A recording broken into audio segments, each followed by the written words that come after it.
Yes, welcome to today's class. Today I have with me my assessor. We are going to be demonstrating postpartum hemorrhage.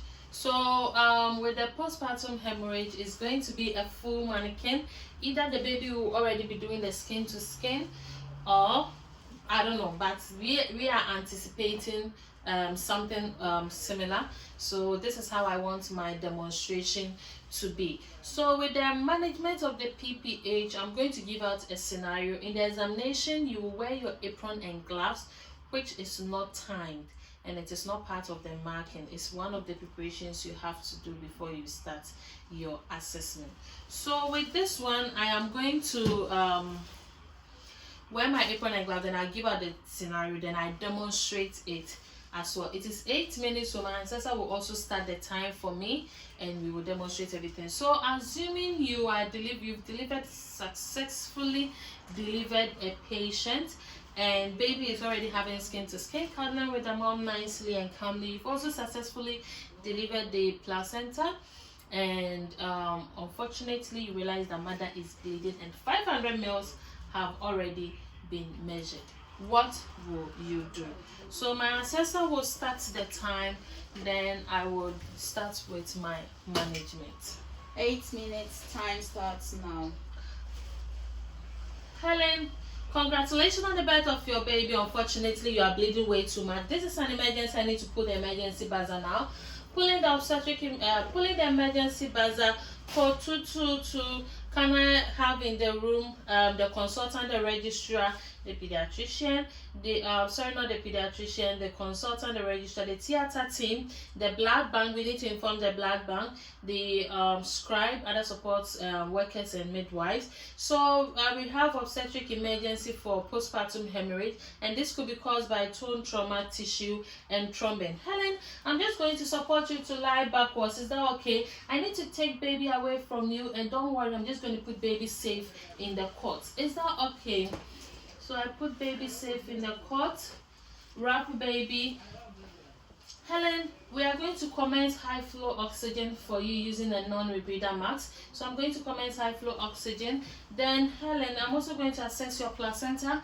As I'm assessing the placenta to check for the insertion of the cord on the placenta. I'm also checking the completeness of the lobes, the membranes, and also the 2 arteries in the vein. Can you confirm with me that the placenta is intact? Placenta is complete. Helen, I'm also going to assess your perineum, and with the assessment of the perineum, I'm checking the majora, the minora, the clitoral area, the vaginal wall, and the perineum to check if there is any tear that requires suturing. Examiner, can you confirm with me if the perineum is intact? It's intact. Helen, what we are going to do is I'm going to catheterize you. Is that okay? To drain any urine from the bladder. Also, using the Foley's catheter, indwelling Foley's catheter, and secure with a bladder bag. Examiner, confirm with me if this is helping with the bleeding. Still bleeding. Okay, Helen, I'm going to rub up contraction. So I'm just going to lift up your abdomen a little bit. I'm rubbing up your fundus in a circular motion. Examiner, confirm with me, is this expelling blood clots, and is it helping with the bleeding? Still bleeding. Okay, Helen, I'm going to intervene with another thing. I'm going to cannulate you. We are going to pass 2 large bore cannulas on both arms, and we are going to take urgent blood for full blood count, liver and liver function test, urea creatinine electrolyte, clotting studies, group and screen, and cross match of 4 to 6 units of blood. Is that okay? We're also going to secure one of the cannulas with fluid resuscitation by either Hartmann solution or 0.9% sodium chloride. Examiner, confirm with me, is this helping with the management of the bleeding? Okay, Helen, we need to do some assessment on you just to make sure you are doing all right. So I'm going to do your blood pressure, pulse, temperature, respiration, capillary refill, and oxygen saturation.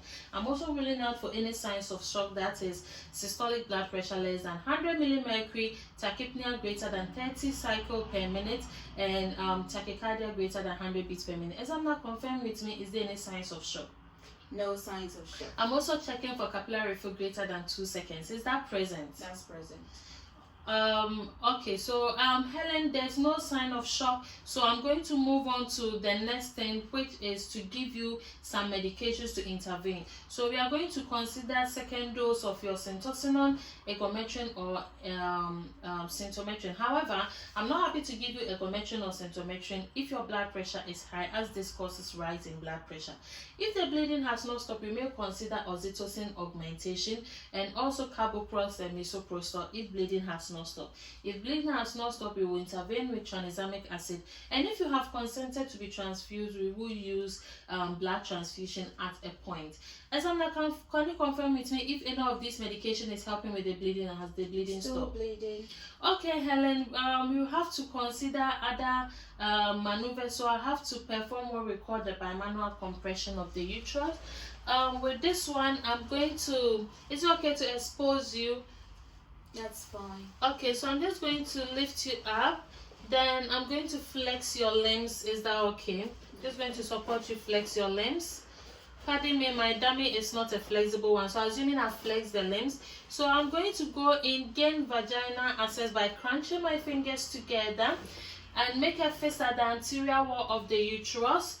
Okay, so I'm going to use my other dominant hand to to apply pressure at the fundus by stemming blood loss and trapping the placenta site. So I'm going to confirm it means this helping with the bleeding. Bleeding is settling now. Well done, Helen. I'm going to bring out my hand gently. Well done. Bleeding has stopped. We are also going to continue with your maternal observation to ensure that everything is fine. However, if bleeding had not stopped, we would have immediately transferred you to the theater, have you examined under anesthesia, repair any undiagnosed tear, consider Billings suture, uterine balloon tamponade, and in worst case scenario or life-threatening situation, we may consider total hysterectomy. But everything is doing fine. We will also, when you are more stable, we will come back and debrief you on all that has happened whilst ensuring duty of candor and date test the incident. We will also document everything that we have done in the meow chat as well. How are you doing? Have you thought of feeding for baby? If at any point you need support with the feeding, do let me know and we'll come to you as soon as possible. Is that okay? Examiner, can you confirm with me the final EBO of the patient? Was 1.3 liters. Okay, so after the measurement of the 1.3, what is the final EBO? 700 mils. Okay, so after the 700, what is the final EBO? Final EBL is 200 mils. Okay, so Helen, 200 mils is very good. So we are still going to keep an eye on the lochia just to make sure that it is not increasing more than the 200. So initially it was at 1.5, then it came down to 700, then currently we are 200 mils. So I'm happy with the final EBL currently. Do you have any question for me? Thank you so much. Okay, so if you need any support at any point, I'll let you know. Would you want baby back on your chest? Can it be for a while? Daddy can hold baby for now. Okay, so I'm just going to keep your dignity same like this, and I'll dispose of my apron and gloves and repeat my hand hygiene following WHO guidelines. Thank you. So we are done with the management of the PPH, and we are going to confirm with our assessor how many minutes I used for the exam. You used 7 minutes 54 seconds. So I was left with 6 seconds for my time to be up. But I think which is good. No, sorry, 6 minutes 54 seconds. You were left with 1 minute 6 seconds. Which is very, very good. So at that point in the examination, if you are left with 1 minute, you can think about any other thing you had not done, and that can be done for you.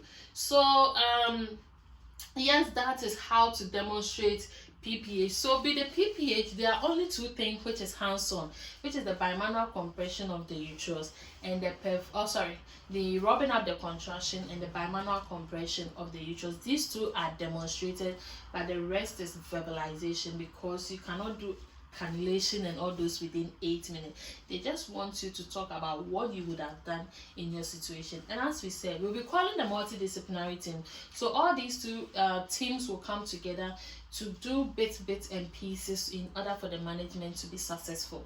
I hope this is this has made more clarification to any doubts or any question you have. If you have any questions, do jot it down. When you have your one-on-one section with me, we can always discuss it before our practice test. Thank you, and do enjoy the rest of your day.